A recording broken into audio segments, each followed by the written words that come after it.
ఈ భూమి నాది అన్నప్పుడల్లా భూదేవత నవ్వుకుందట. నీకంటే ముందు కోట్లాది మంది అలాగే అన్నారు, కానీ ఎవరు చివరి వరకు తమకు దక్కించుకోలేకపోయారు అని. సంతోషాన్ని అందరితో పంచుకోవచ్చు, బాధను మన అనుకున్న వారితో మాత్రమే పంచుకోగలం.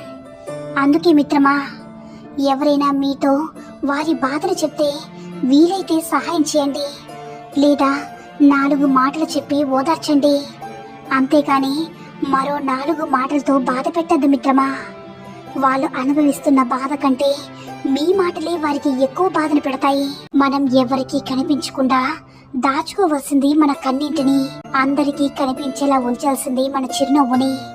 మన నవ్వుని చూసి సంతోషపడే వాళ్ళకంటే మనల్ని చూసి అసూయపడే వాళ్ళే ఎక్కువ మిత్రమా. మన కన్నీళ్లను పోగొట్టే వారి కంటే వాటితో దాహం తీర్చుకునే వాళ్ళే ఎక్కువ.